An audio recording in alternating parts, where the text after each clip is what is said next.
e os investidores. Tudo de uma forma dinâmica e com uma pitada de bom humor. Informação que gera valor, você sempre vai encontrar na BMC News. Ela sempre volta a estampar as manchetes. Mas o que é a inflação? Esse é o BMC Explica e o tema de hoje é a inflação.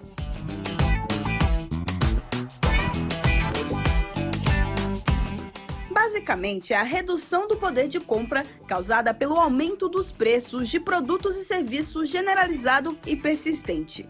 A inflação é um fenômeno causado pela expansão monetária, ou seja, pela impressão de dinheiro acima do que a economia consegue absorver. Alguns economistas também atribuem a causa da inflação a um choque de oferta. A inflação tem como índice oficial no Brasil o IPCA, Índice de Preços ao Consumidor Amplo, e é calculada pelo IBGE, o Instituto Brasileiro de Geografia e Estatística. O índice faz uma estimativa do custo da cesta de produtos e serviços que reflete padrões e hábitos de consumo de famílias com renda de 1 a 40 salários mínimos. Os grupos são alimentação, habitação, vestuário, transportes, saúde, despesas pessoais, educação, comunicação e artigos residenciais. A ferramenta que o Banco Central tem para controlar a inflação é a manutenção da taxa básica de juros, a Selic. Então, em um movimento esperado, quando a inflação está mais alta, o Banco Central tende a aumentar a taxa de juros com a intenção de inibir o avanço da inflação, desacelerando o consumo e os investimentos das empresas. Mas quais são as consequências que a inflação traz para as economias? A inflação alta nunca é bom. São várias as consequências que ela traz. Entre eles, a desestimulação de investimentos, a inibição do crescimento econômico, além de aumentar o custo da dívida pública devido à taxa de juros da dívida pública ter que compensar o efeito da inflação e incluir a ele um prêmio de risco como compensação das incertezas que a inflação mais alta traz.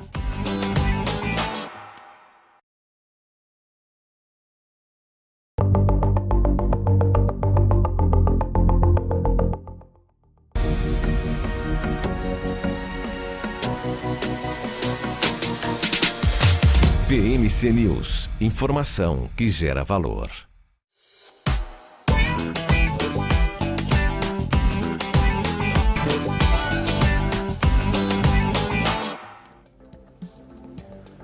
Olá, sejam todos muito bem-vindos. É uma ótima sexta-feira, uma ótima tarde para todos. Eu tô animado, amanhã é feriado. Eu vou considerar como feriado que eu não quero fazer absolutamente nada. Essa semana já foi movimentada o suficiente e eu não quero saber de mercado financeiro. A gente volta na segunda-feira, mas por hoje ainda tem muita coisa a acontecer. Então ficamos aqui nessa esperança, nesse aguardo de um fim de semana tranquilo, já que nesta semana apenas nós tivemos diversos dados apresentados, PIB dos Estados Unidos, dados de inflação, PCI hoje pela manhã, tivemos também o IGPM, tivemos também aí muita coisa acontecendo no mundo corporativo, resultados trimestrais de grandes companhias de tecnologia nos Estados Unidos e, claro, empresas aqui para o nosso mercado financeiro brasileiro que já apresentam movimentos relacionados a essas divulgações no mercado de hoje. Nós começamos aí com um pouco mais de intensidade no último dia 25, as divulgações. Hoje, dia 28, hoje sexta-feira, estamos aqui com companhias que divulgaram ontem, depois do fechamento do mercado, mas que estão aqui apresentando volatilidade, movimentações relacionadas a essa apresentação de resultados trimestrais. É o caso de Usiminas, é o caso da Vale, uma das principais companhias do mercado brasileiro.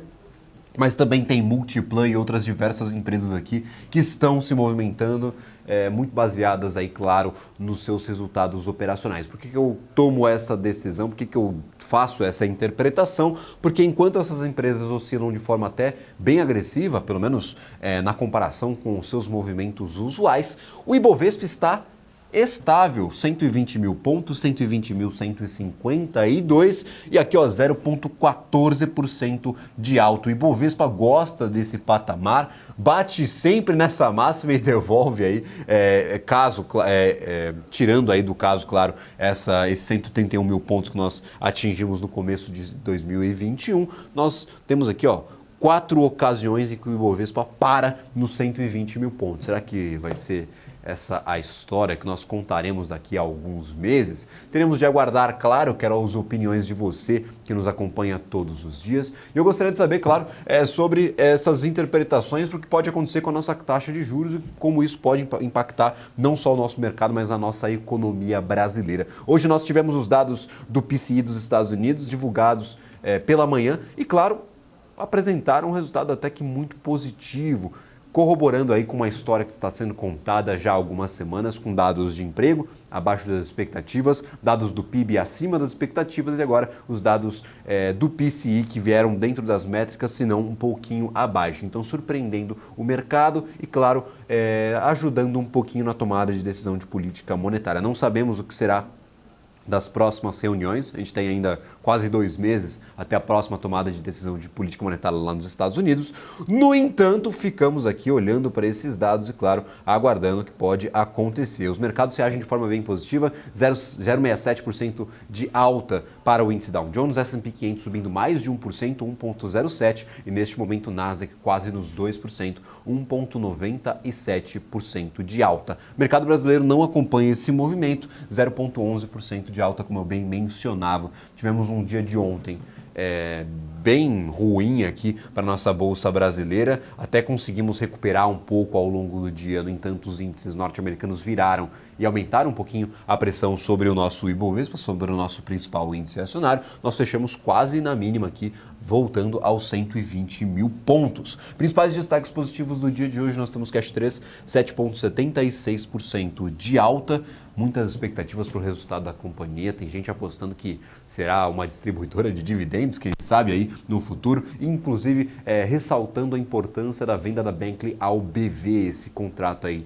de separação dessa prestação de serviços, pelo menos voltados a cartão de crédito, voltados a serviços financeiros do Melius. Então, foi muito bem vista pelo mercado, algumas casas já precificam bem acima aí do que estavam apontando alguns meses atrás e olham para essa venda como um resultado, sim, positivo do trabalho da companhia de se reestruturar, de otimizar as suas operações. 7,87% de alta, BRF em seguida 5,48% e Dux 4,96%. Carrefour continua o movimento positivo desde a divulgação dos seus resultados. Vem apresentando uma série de altas consecutivas, então nós temos aqui 4,07% no mês, 14,29% e na semana 17,17% de alta para o ativo de Carrefour. Carrefour e Açaí ontem foram alguns dos principais destaques. Açaí se destacou bastante após a divulgação dos seus resultados trimestrais. Aqui nós temos também a Multiplan, 2,37%, que também apresentou o seu balanço operacional e foi um balanço operacional bem interessante, cresceu aí o seu lucro em 43% no segundo trimestre, comparando ao mesmo período do ano passado.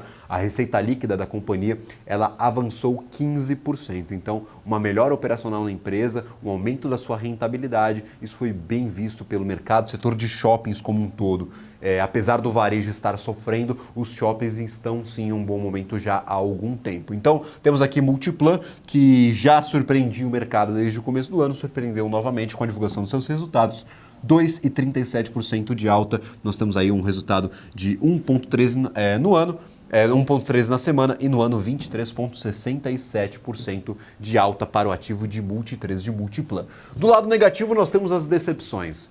Usiminas com 3,14% de queda, já chegou a bater mais de 4% de queda ainda no dia de hoje. E nós temos aqui também a Vale 3. Vale 3 novamente entre os ativos mais negociados e em maior queda, 2,66% de queda no dia de hoje, já havia decepcionado na sua apresentação das prévias operacionais, do seu número agregado ali de produção, dos seus relatórios de produção, e agora aqui no seu balanço trimestral decepcionou novamente 2,66%. O balanço como um todo veio em linha, no entanto o mercado pegou algumas indicações do que pode acontecer com a companhia, teve algumas frustrações pontuais e claro, o ativo responde de forma negativa depois de ter atingido R$ 72, com algumas notícias positivas vindas da China, talvez incentivos do governo chinês ao setor imobiliário, que pesa bastante aqui para a demanda de Vale. Então, 2,67% de queda e Usiminas aqui também 3,74%. Então, nós temos aqui,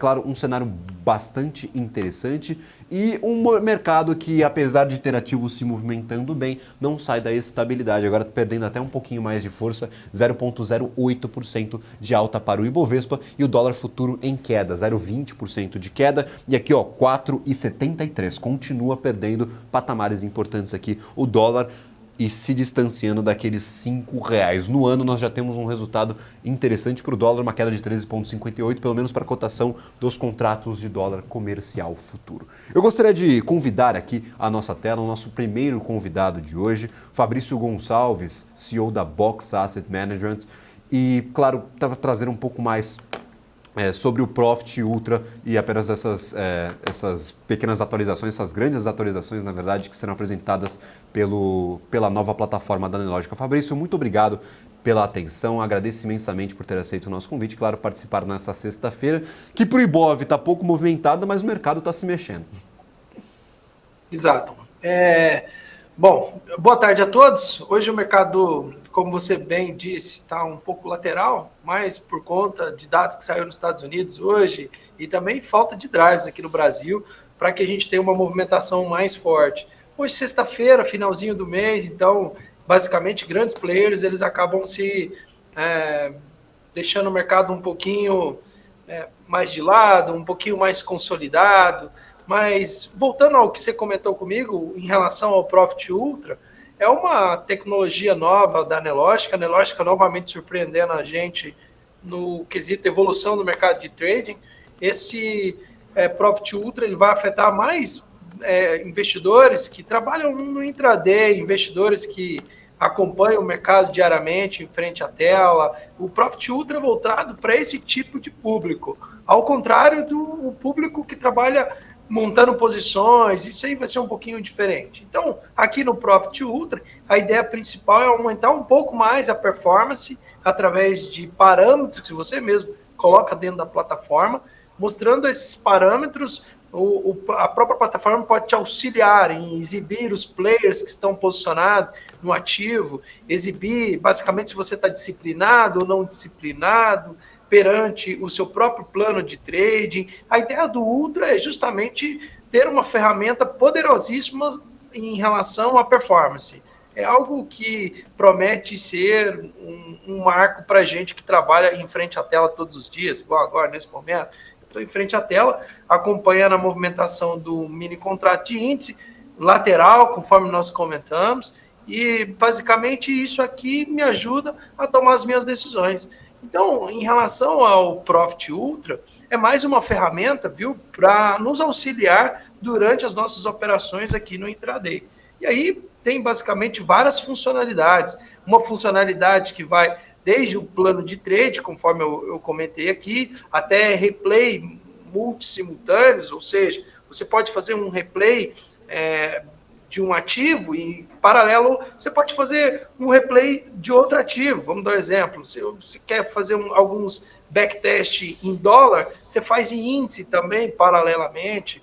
Então, basicamente, são inovações, atualizações, tendo em vista essa grande evolução nesse mercado de trade no Brasil.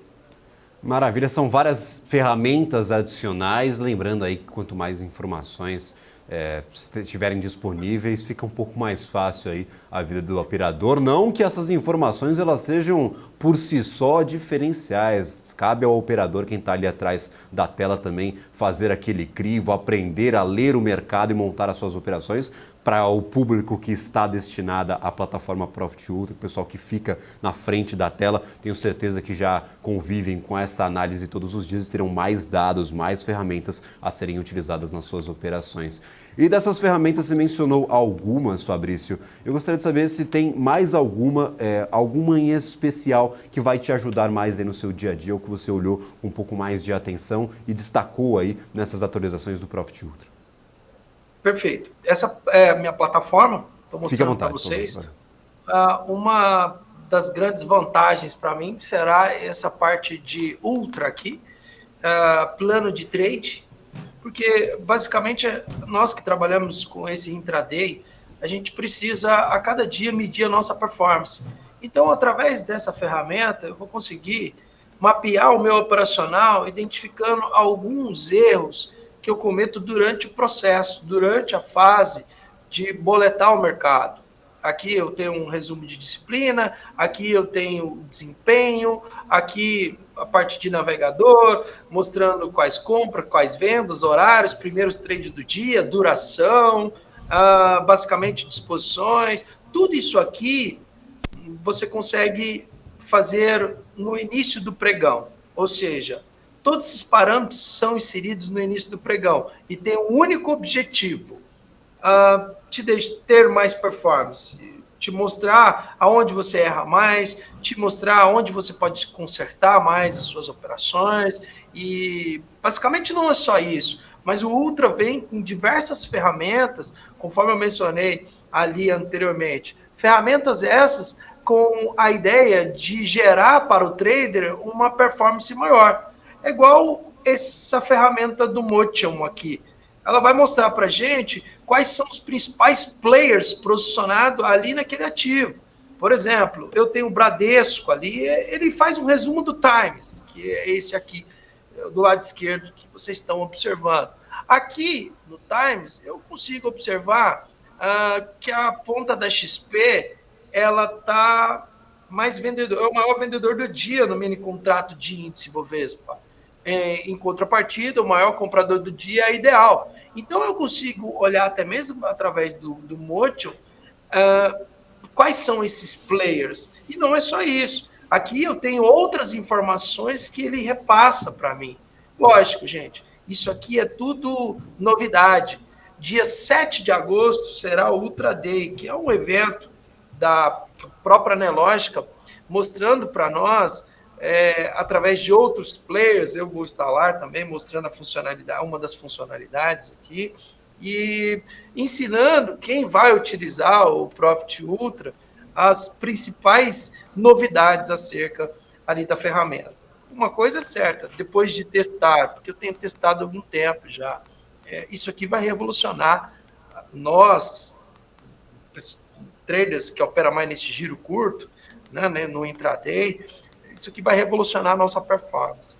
Trabalhar com consistência, que é um dos grandes gargalos aqui dos operadores de mercado, e, consequentemente, fornecer informações importantes sobre o nosso operacional.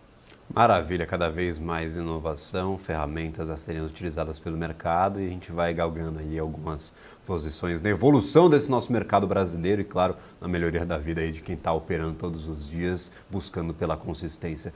Fabrício Gonçalves, CEO da Box Asset Management, seja sempre muito bem-vindo aqui à nossa programação. Muito obrigado pela atenção e pela participação aqui no nosso BMC Stock. Valeu, uma boa tarde a todos.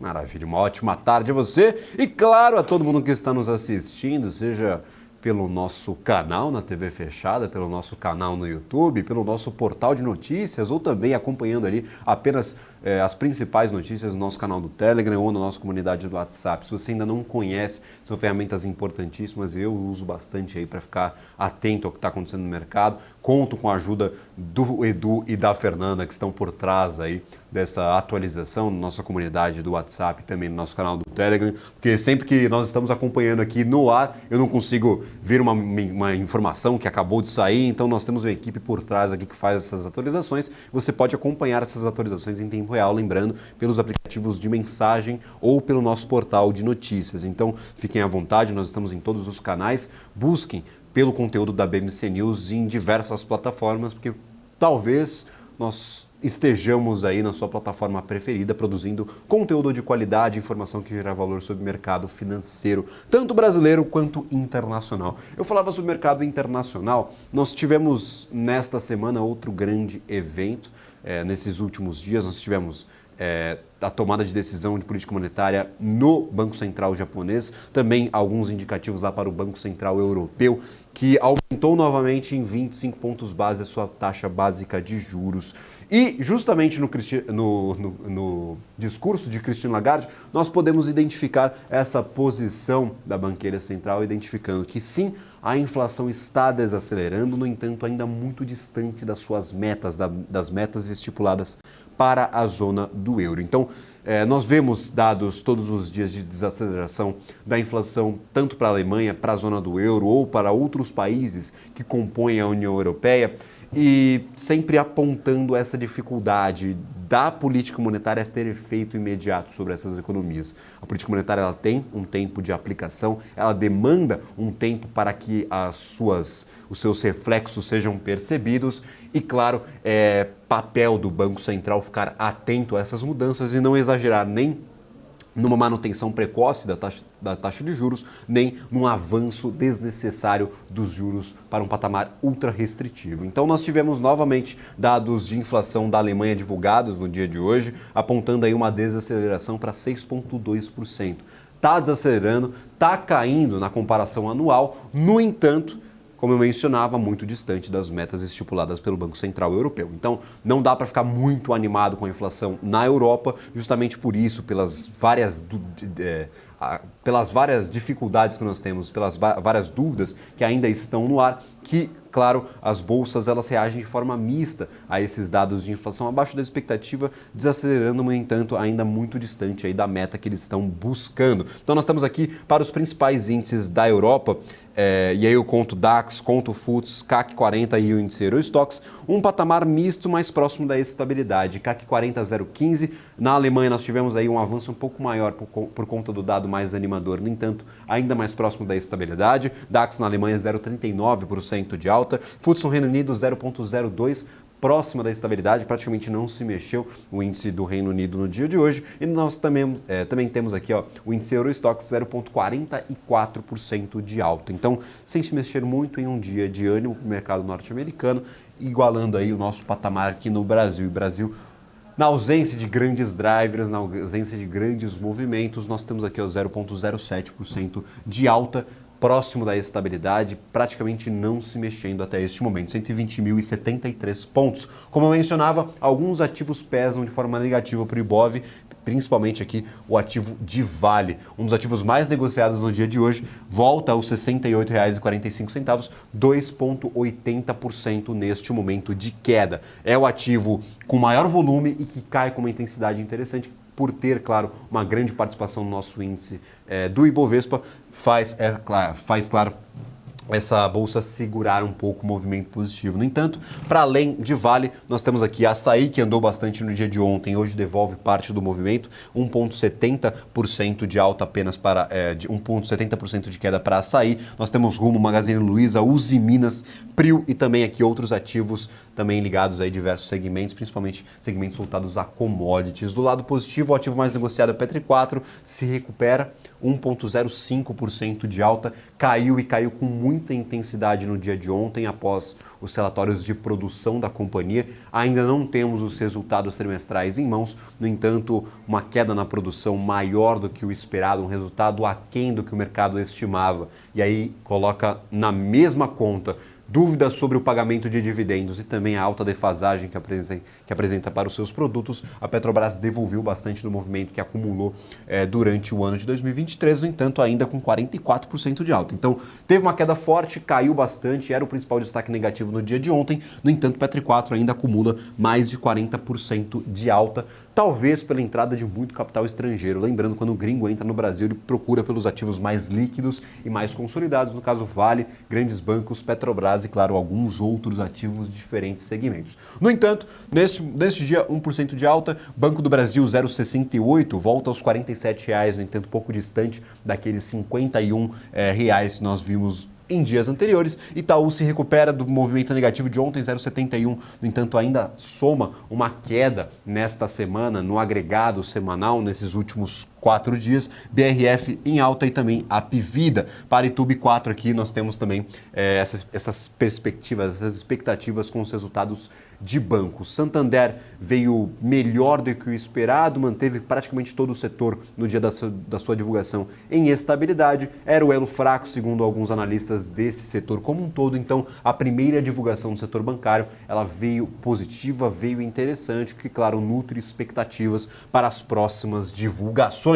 Para as cotações, nós abrirmos o nosso ranking de moedas. Enquanto o dólar cai por aqui, Ele também cai em outras grandes economias globais, como é o caso aqui na comparação com o euro, com a moeda fiduciária da zona do euro, ali de alguns países integrantes da União Europeia. O euro sobe 0,44% aí do seu poder de compra frente ao dólar, o franco suíço em alta. Nós também temos aqui outros ativos, como é o caso do yuan chinês para offshores. Nós temos aqui a libra esterlina e o peso mexicano é quem mais ganha valor. Nesta semana nós vimos um movimento misto. Algumas das principais moedas perderam valor, como é o caso aqui do euro, como é o caso também do franco suíço, como é o caso do peso argentino, mas, claro, o real brasileiro é o segundo maior desempenho desta semana, 0,86% de alta, e o peso mexicano ainda toma a primeira colocação com 1,69% de alta. Então nós temos esse cenário montado para a moeda norte-americana nesta semana com, claro, um desempenho um pouco misto. Então nós temos aqui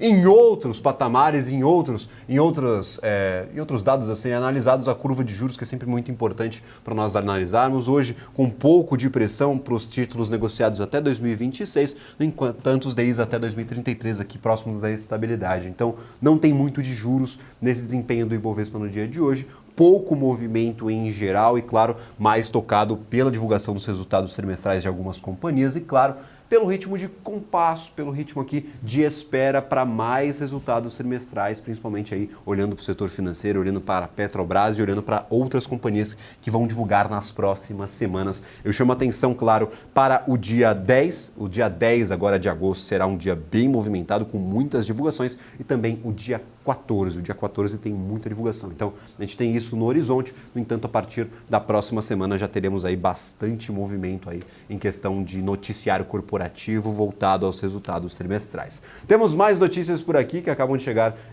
aqui no meu computador. O Goldman Sachs espera que a demanda recorde dos mercados de petróleo eleve os preços do petróleo no curto prazo. Nós estamos discutindo ainda a cotação da commodity energética, que está aquém daquelas projeções que foram feitas no começo do ano.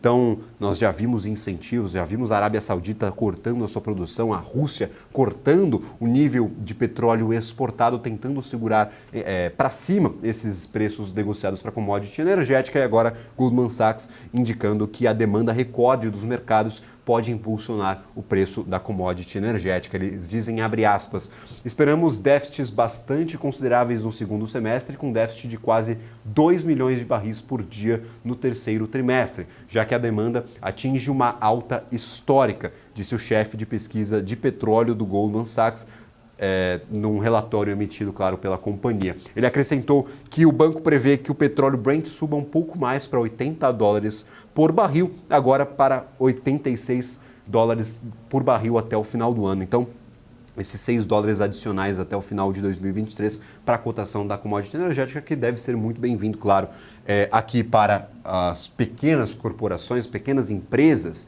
voltadas ao setor de petróleo, como são chamadas aqui as Junior Oils, e também para a Petrobras. Eu acho que vai ser um impasse, já que tivemos uma mudança fundamental na política de paridade de preços internacional e já estamos com uma alta defasagem, como eu mencionava, ontem os relatórios apontavam 23% de defasagem para a gasolina negociada nos polos da Petrobras e 18% de defasagem para o diesel. Então, sim, uma defasagem elevada, já com os preços do petróleo no nível em que estão. Se nós tivermos, claro, uma pressão para cima da cotação da commodity energética, principalmente o barril de petróleo Brent, nós podemos ver alguns impasses relacionados à política de preços da maior companhia de petróleo do mercado brasileiro.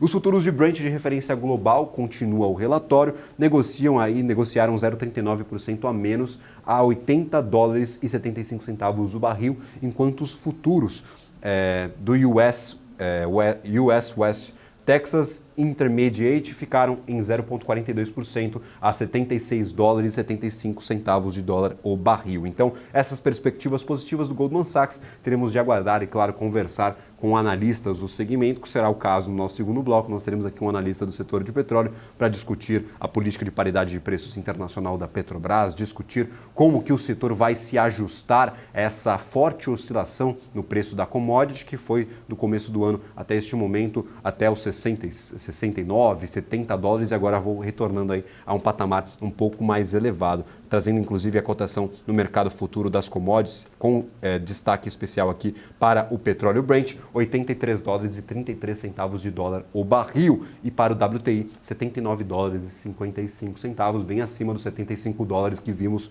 como um patamar de estabilidade há algumas semanas atrás. Então o petróleo começa a andar. Os dados das economias internacionais, pelo menos quando a gente olha para os Estados Unidos, olha para o Brasil e olha para as revisões que foram feitas, por exemplo, pelo FMI, indicam que talvez nós tenhamos um crescimento acima do que foi projetado anteriormente, e esse crescimento pode aumentar a demanda, aumentando assim a defasagem entre a demanda e a oferta e, claro, pressionando os preços do petróleo para cima. A gente vai para um rápido intervalo, mas na volta tem mais BMC Stock por aqui, claro, mais noticiário do mundo corporativo aqui na programação da BMC News.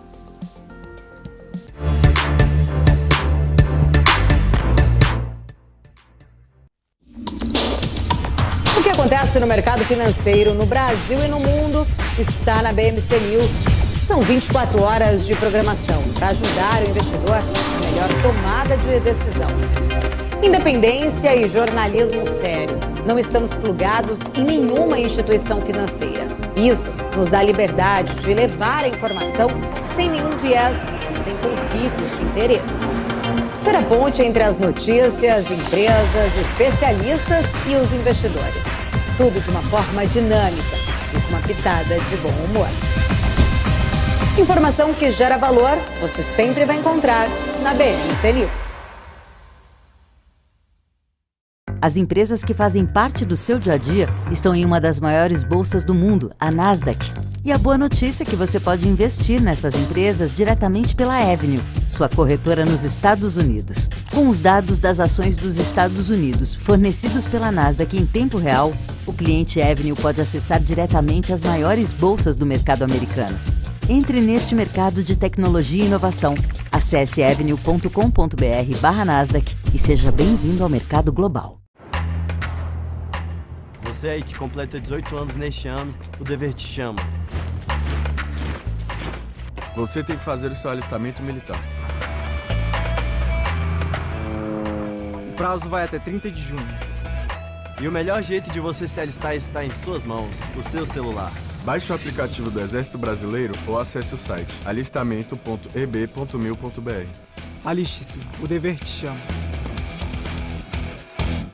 Conheça a Brasil Paralelo, o único streaming que oferece uma experiência completa, que começa antes de cada filme com a sinopse em vídeo e continua depois que os filmes acabam com as análises e podcasts sobre o que acabou de assistir. Somos o grupo de comunicação que produziu Brasil, A Última Cruzada, a série de história que mudou a forma do brasileiro olhar para o seu passado. Junte-se às mais de 600 mil famílias que assinam a BP. Entre no site brasilparalelo.com e faça sua assinatura.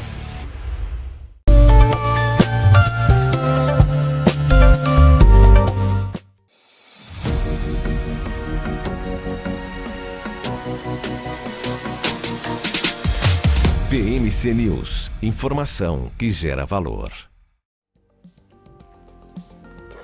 Estamos de volta aqui com a programação da BMC News, trazendo atualizações em tempo real dessa sexta-feira, dia pouco movimentado para o mercado brasileiro, mas bem interessante quando a gente olha para indicadores internacionais. Eu falava um pouco sobre demanda de petróleo, talvez um viés um pouco mais positivo, agora a Goldman Sachs indicando a possibilidade de atingirmos 86 dólares o barril até o final de 2023, para entender um pouco mais sobre os reflexos de uma possível arrancada do preço da commodity energética. Eu gostaria de convidar aqui a nossa tela Felipe Rupental, analista da Eleven Financial. Muito obrigado pela participação. Sempre um prazer convidar aí e receber todo o pessoal da Eleven aqui na nossa programação. Prazer é meu. Boa tarde. Maravilha. Boa tarde, Felipe. Primeiro, eu gostaria de trazer aí uma conversa um pouco mais focada na principal companhia de petróleo aqui do Brasil, que é o caso da Petrobras. Nós tivemos acesso aos dados de produção da empresa e ontem o ativo perdeu muito valor foi um dos principais destaques negativos do Ibovespa, mesmo com bastante gente caindo aqui na nossa carteira. Eu gostaria de saber se as informações foram cedidas pelo relatório preliminar ali de produção. Não são os resultados trimestrais ainda efetivamente, mas são os relatórios de produção total da companhia. Eles são catastróficos ou eles só apontam que a companhia ela pode estar em um momento não tão bom quanto o mercado projetava? Porque muito desse movimento pode também ter sido motivado, aquele aumento da empresa até patamares históricos, máximas históricas.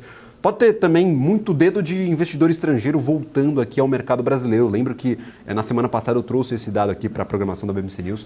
O nosso crédito, o nosso valor positivo de entrada de dinheiro estrangeiro no Brasil foi de 20 bilhões de dólares até este patamar nesses primeiros 6 meses. Então, muito dinheiro entrando no mercado brasileiro, a ação andou bastante. O relatório foi muito ruim ou a ação já estava bem precificada, bem em patamares aí que a gente não via há muito tempo e só devolveu parte daquele valor ganho? Perfeito. No meu ponto de vista, acho que foi um relatório positivo. Eu não vi com ressalvas os números, né, como dados ruins. Eu acredito que a companhia ela apresentou bons dados de produção, tanto na parte de exploração, apresentou um desempenho importante, principalmente no pré-sal, com crescimento de 7% ano contra ano, né, que é o principal polo da companhia, aumentando a representatividade, né, do polo. Outro dado importante foi o aumento da taxa de utilização das refinarias, chegou a 94%, né, 4 pontos percentuais superior ao mesmo período do ano passado, também superior ao primeiro trimestre. Então, acho que, como um todo, os dados de produção da companhia foram positivos, foram dados sólidos, digamos assim. O comportamento da ação, assim, pode ter, a queda pode ter coincidido com a divulgação dos dados. Eu não acredito que tenha sido eles os motivadores da queda das ações. A gente tem visto diversos rumores, né, sobre a companhia, se o presidente atual, João Paulo Prats, vai continuar no cargo. Há especulações, né, sobre isso. Então, essas incertezas, né, mais essas incertezas, né, que já pairam sobre a companhia, juntamente com como será a política de dividendos, como serão os investimentos da companhia, como vão se comportar os preços, né, dos derivados aqui no mercado interno, frente, né, aos preços de paridade de exportação, que já estão bastante defasados, né, como que isso vai se dar pela frente. São questões, digamos, muito mais relevantes, acho, para a companhia. Acho que os dados de produção mostraram a companhia performando positivamente. Por exemplo, a gente conversava na semana passada, tá todo mundo animado que talvez a mudança na política de pagamentos de dividendos não fosse tão agressiva quanto o mercado projetava. Tinha gente apostando, inclusive, que iriam reduzir o pagamento de dividendos até o mínimo permitido, aqueles 25% do lucro. No entanto, o mercado ficou um pouco mais animado, teve notícias positivas, só que é tudo no campo da especulação. Na sua visão, a gente já tem uma clareza sobre essa política de pagamentos de dividendos que pode impactar já esses pagamentos do segundo trimestre? Essa questão ela já está parcialmente resolvida ou há muitas questões ainda a serem respondidas, solucionadas, para que o mercado fique um pouco mais confortável? Porque a gente conversava, a gente escutava no mercado que, não, vai ser menor, vai ser menos ruim do que o esperado, vai ser menos ruim do que as projeções. A gente já tem essa clareza de que realmente vai ser menos ruim ou a gente ainda tem espaço aí para muita coisa acontecer com essa política de pagamento de dividendos? Eu fico com a segunda opção, ainda temos espaço para que muita coisa possa acontecer, há bastante incerteza sobre a política de dividendos da companhia e sobre o rumo da companhia de forma geral, né? Como comentei, incerteza é o nome do negócio hoje em dia na Petrobras, né? Não se sabe que rumo que a companhia vai tomar, o quanto que ela vai investir, o quanto que ela vai distribuir de dividendos, qual o rumo da sua política de investimentos. Então, são muitas incertezas, né? Até mesmo quanto presidente da companhia, né? Mais uma incerteza que entrou recentemente no radar dos investidores, né? Então, o investidor não gosta de incerteza, isso acaba refletindo no preço das ações. Para a cotação da commodity energética, o petróleo, pelo menos o mercado especulativo, ganhou bastante valor recentemente. Saiu dos 75 e agora 83, como eu mencionava aí no mercado de negociações, 83 dólares e 50 centavos, pelo menos barril de petróleo Brent. E aí eu fico, e muitos investidores vão ficar com essa dúvida, será que uma notícia é positiva ou negativa? Porque de um lado você tem o petróleo um pouco mais caro, você tem um aumento aí do valor negociado do seu produto, por outro lado você tem um petróleo mais caro e a defasagem é ainda muito grande, que pode aumentar, se a gente aumentar ainda mais esse custo, esse valor do mercado internacional, a defasagem vai pressionar. Como que o senhor interpreta esses dados e o quanto a cotação do petróleo a partir deste momento é importante, uma vez que a gente trocou a política de paridade internacional de preços e eu não sei se a gente tem muita clareza já sobre essa política que está sendo aplicada no momento. Perfeito. Acho que tu leste bem o cenário, nós não temos certeza sobre como é essa política de preços, né, da companhia. É importante esse momento de elevação de preços, digamos, pode ser um teste para a companhia, ver como ela vai se comportar num ambiente onde o petróleo está subindo, né, e onde o governo, ao mesmo tempo, ele tenta manter a inflação baixa para pressionar uma queda de juros para a economia. Né? Então, vamos ver até onde a Petrobras leva, né, digamos, o represamento de preços, né, que já está bastante elevado, e não tem regras claras, né, como que isso vai se comportar. Num contexto geral, para a companhia, o preço do petróleo aumentando, ele é positivo pela parte, né, de exploração e produção, que é a maior margem da companhia, né, então ela ganha um pouco com isso, mas, por outro lado, também pressiona os custos na parte de compra de combustível, né, à medida que ela não produz no mercado interno, não produz todos os combustíveis necessários, é preciso importar os derivados para vender no mercado interno, e isso acaba, né, ocasionando aí um déficit na companhia, né, uma pressão de custos, que, dependendo do tamanho, isso pode ser bastante ruim para a companhia. Maravilha. Para o restante do segmento, a gente tem uma divisão clara entre a maior empresa e as Junior Oils, que são classificadas aqui no mercado brasileiro. A gente teve uma instabilidade no começo do ano, a PetroRio chegou a operar no negativo, a própria 3R Petróleo, se não me engano, ainda está no negativo no agregado de 2023, e muito por conta dessa entrega, da otimização dos campos, a paralisação do processo de desinvestimento de alguns ativos da Petrobras. A gente pode ter perspectivas mais positivas para esse resultado do segundo trimestre, porque no primeiro trimestre nós tivemos até um desempenho interessante dessas companhias. Como que está a sua cabeça, pelo menos olhando para a PetroRio, 3R Petróleo, PetroRecôncavo, essas principais que hoje atuam de forma bem menos relevante que a Petrobras, mas que chamam bastante a atenção do investidor? Perfeito. Essas companhias, elas não sofrem dessa incerteza da Petrobras, né? A gente sabe muito bem o plano de investimento delas, para onde é que elas estão indo e quais os efeitos, né, da alta do petróleo. Como elas não estão com derivados, né, elas não têm esse mercado, unicamente petróleo, essa elevação do preço do petróleo acaba sendo bastante positivo para as companhias, ganho, né, de margem na veia, digamos assim, além do mais que elas têm apresentado uma evolução muito significativa da sua produção, né? Elas são empresas de crescimento muito acelerado, então a gente deve ver bons resultados para essas companhias aí nos próximos trimestres com o preço do petróleo mais alto, né? A gente ainda, no 2T, ainda o preço do petróleo pega uma média de 5% inferior ao primeiro trimestre de 2023, que deve ser compensado pelo crescimento da produção das principais Junior Oil, né, que tanto PetroRio como 3R representaram uma evolução de produção muito significativa. Né, isso vai mais que compensar essa redução do preço do petróleo no período.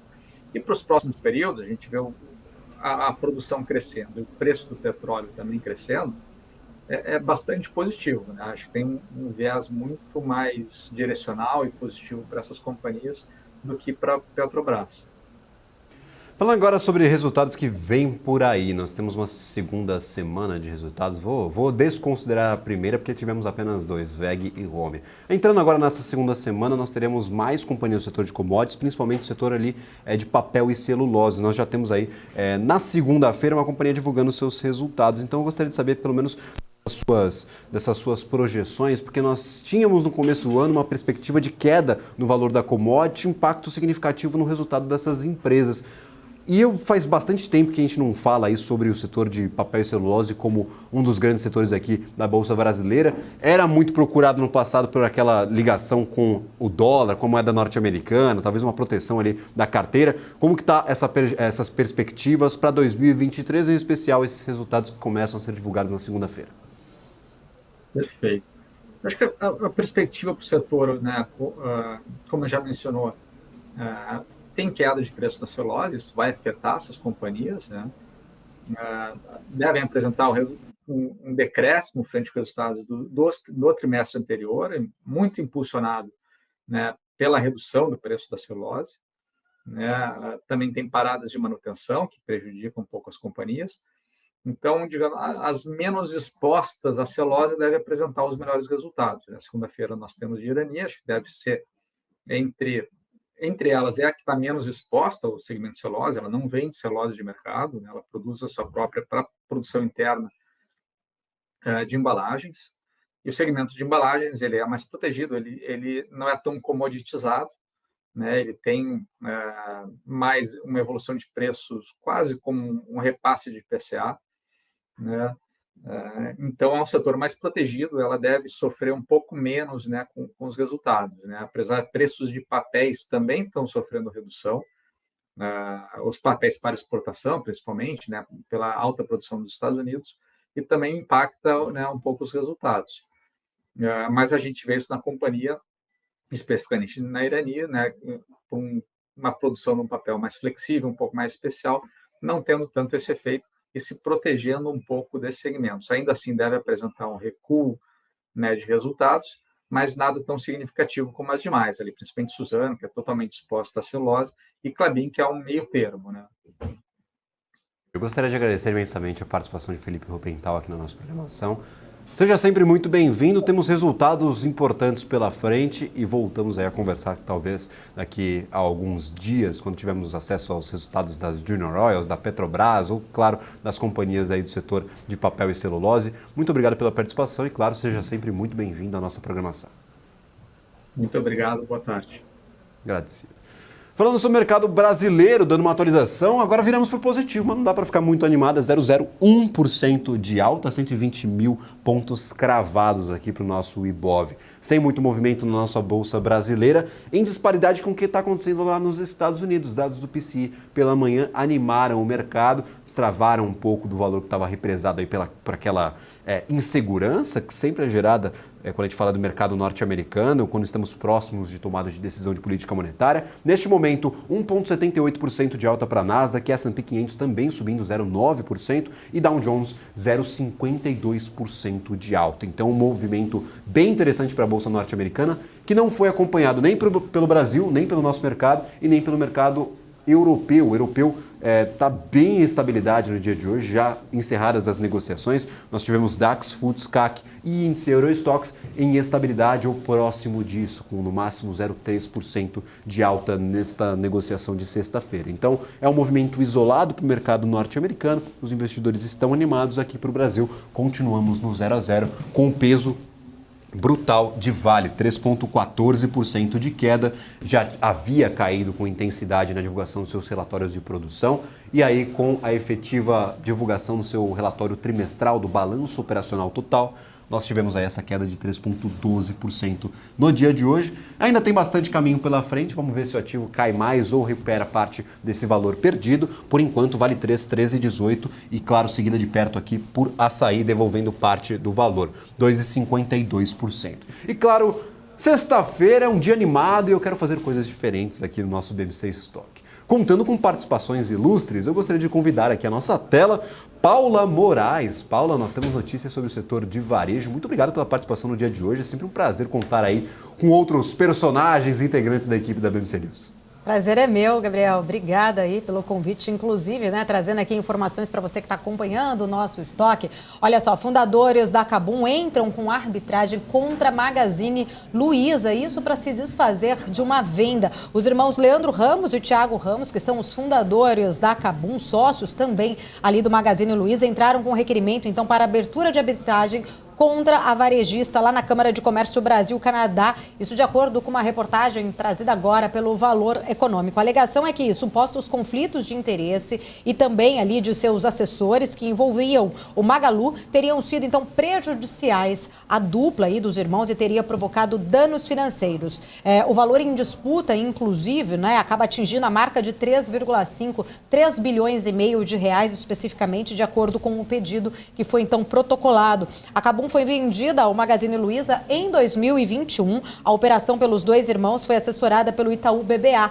Essa transação agora, né, acaba sendo aí o foco então de divergências que acabaram então levando aí este processo à chegada então da arbitragem. O requerimento foi encaminhado no dia 24, depois que uma das partes acaba solicitando então a abertura de arbitragem. O caso foi ali analisado pela Câmara e a outra parte é informada do fato. A possibilidade de processos arbitrais entre os sócios, no caso, né, entre as duas partes, também, né, é um procedimento aí entre sócios e definida em contrato de aquisição, sendo a ferramenta comum para tratar de discordância sobre termos das transações. Depois, até, Gabriel, quero até ver como que está o papel, né, de Magazine Luiza para a gente entender um pouco também se está tendo alguma reação, inclusive. Depois você me chama aqui que eu tenho outras notícias. Perfeito, Magazine Luiza, inclusive agora com 1,89% de queda, não é a maior queda do dia, no entanto está entre os papéis mais negociados na carteira do Ibovespa no dia de hoje e a gente consegue inclusive esticar aqui o segmento de varejo para ver se é um movimento isolado de Magazine Luiza ou se o setor como um todo se movimenta de forma negativa. Vocês já deram uma espiada aqui às minhas costas, temos o mapa do setor de varejo. As principais companhias estão em patamar negativo no dia de hoje e era um destaque positivo ontem. Então, Magazine Luiza 1,26% de queda, é o ativo mais negociado, no entanto, não é o ativo que mais cai no dia de hoje. Guararapes 2,47%, Grupo Soma 1,96% de queda, Arezzo 1,46%. Nós temos também Americanas, Via e Magazine Luiza, que ontem estavam entre os destaques positivos, entre os maiores destaques positivos, e hoje estão aqui, ó, entre ativos que perdem bastante valor, no entanto, estão contidos comparados ao restante do setor de varejo. Do lado positivo, nós temos Pets, 1,97%. Difícil ver Pets com maior destaque positivo nesse segmento, apanhou bastante nos últimos anos, o ativo foi bem pressionado e agora aqui, ó, soma 7,78% de alta em 2023, tentando ensaiar uma recuperação, no entanto ainda muito distante daqueles altos valores que foram negociados em 2021. Na volta da pandemia tivemos Ibovespa aos 131 mil pontos, tivemos aqui Magazine Luiza cotada a patamares históricos, até Pets estava ganhando valor e aí depois nós tivemos, claro, uma forte correção para a nossa Bolsa de Valores, ainda tentamos recuperar aqueles patamares conquistados no passado. Por dólar futuro, nós temos aqui novamente um dia de queda, 0,33% de defasagem aqui para a moeda norte-americana, pelo menos quando a gente olha para o contrato de dólar comercial futuro. R$ 4,73, novamente um patamar aqui abaixo do dia anterior. E claro, é importante nós destacarmos que o dólar vem perdendo consecutivas margens aqui de valor. Então, estava nos R$ 5,00, estabilizou nos 5 e aí foi perdendo R$ 4,90, R$ 4,80 e agora R$ 4,70, se aproximando dos R$ 4,70 redondos. Neste momento, R$ 4,73 para, claro, o dólar futuro. Vale 2,77% de queda, R$ 14,37. A gente tem outras notícias também ligadas ao setor de varejo, mas agora olhando para shoppings, né? A gente tem praticamente uma divisão entre esses dois segmentos. Shoppings estão em um ótimo momento, enquanto o varejo ainda patina. Paula, o que a gente tem aí relacionado à Multiplan, que inclusive divulgou seus resultados na noite de ontem? Exato, Gabriel, é o seguinte, né? A gente está vendo aí Multiplan, inclusive, entre as maiores altas neste momento, como você disse, né? Surpreendeu, inclusive, com o crescimento de vendas, aluguéis no segundo tri, estão reagindo muito bem, inclusive. Eu tenho aqui, né, um comentário, inclusive, por parte da Genial, aqui com um rating de compra, preço-alvo a R$ 36,00, tá? As vendas, então, aí de Multiplan que cresceram bastante, trazendo esse resultado forte, impactando o papel para cima. E a segunda análise aqui da Genial Investimentos, rating de compra, preço-alvo R$ 36,00, Gabriel. Maravilha. Eu gostaria de agradecer imensamente a participação de Paula Moraes aqui no nosso programa.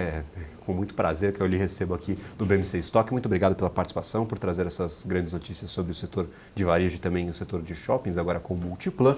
A gente vai, claro, para um rápido intervalo. Em seguida, o BMC Stock vai ficando por aqui. No entanto, eu chamo a atenção de você que nos acompanha neste momento para a programação do BMC News, que não se encerra por aqui. Em seguida, logo adiante, depois do nosso intervalo comercial, nós temos BMC Market chegando por aqui. Marcos Saravalli, Felipe Nascimento e também Alexandre Cabral trarão os principais destaques do dia de hoje, os principais temas a serem discutidos. Tem inflação nos Estados Unidos, tem inflação aqui para o Brasil e, claro, muito desses temas serão discutidos a partir de agora. Tchau, tchau.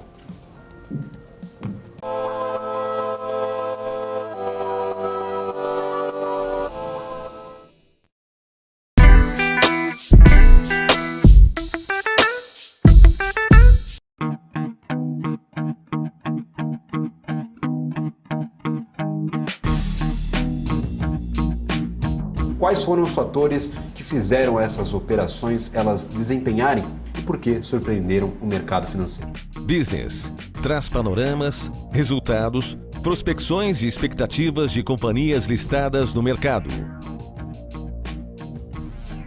BMC News. Informação que gera valor.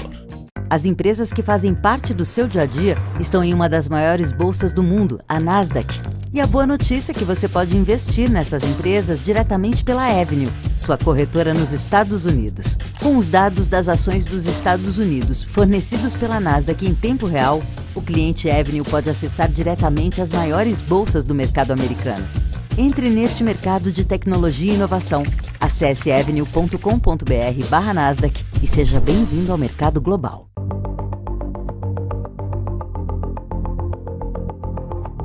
Você provavelmente já ouviu falar dela.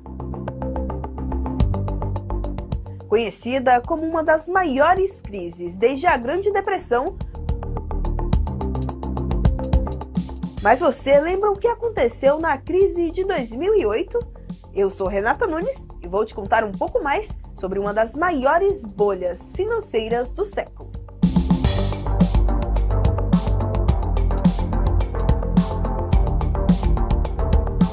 A crise financeira de 2008 foi causada por uma bolha imobiliária nos Estados Unidos, a maior economia do mundo, causada pelo aumento expressivo nos valores imobiliários e não foi acompanhada pela renda da população americana na época. Com isso, bancos começaram a oferecer mais crédito para a população, o que expandiu o crédito imobiliário e atraiu o consumo, causando a valorização desses imóveis. Basicamente, os bancos passaram a oferecer empréstimos a juros baixos para a população financiar e comprar imóveis. E aqui vale lembrar que muitas vezes as pessoas não conseguiam comprovar renda. Bom, obviamente isso aumentou a procura por imóveis e com isso, respeitando a lei da oferta e demanda, os preços foram subindo, mas não pela valorização das áreas, e sim pela alta procura. A consequência disso, uma bolha imobiliária. Acontece que muitos desses empréstimos bancários para financiar esses imóveis eram vendidos na forma de títulos imobiliários, com taxas de retorno bem altas. Com isso, os investidores se tornaram credores dessas pessoas que tomaram crédito para financiar os imóveis. Bom, com o passar do tempo e o aumento da inadimplência batendo na porta, surgiu outro alerta: a crise dos bancos. Milhares de americanos sem conseguir pagar suas dívidas e hipotecando suas casas. Esse grupo de pessoas desempregadas e sem comprovar renda eram chamadas de subprime mortgage, ou numa tradução livre, hipotecas de alto risco. Além disso, foram criados títulos no mercado financeiro lastreados a essas hipotecas. Outro fator que também contribuiu para a crise se consolidar foi a estagnação da renda dos americanos e os gastos com as guerras do Afeganistão e do Iraque na época. Os gastos elevados contribuíram para uma inflação maior no país, e com isso o Federal Reserve começou um movimento de aperto monetário para tentar conter a inflação elevada. Mas, como já mencionado, o aumento dos juros nesse cenário acabou com a vida financeira das famílias. Em 2008, algumas instituições de crédito que concediam as hipotecas de alto risco começaram a quebrar. E na esteira dessa quebradeira, quem também começou a ser impactado diretamente foi o setor bancário. Vários bancos começaram a sentir os reflexos de todo esse cenário, inclusive o Lehman Brothers. nome que ficou bastante conhecido quando se fala da crise de 2008. E falando de Lehman Brothers, que era um dos maiores bancos da época, no dia 15 de setembro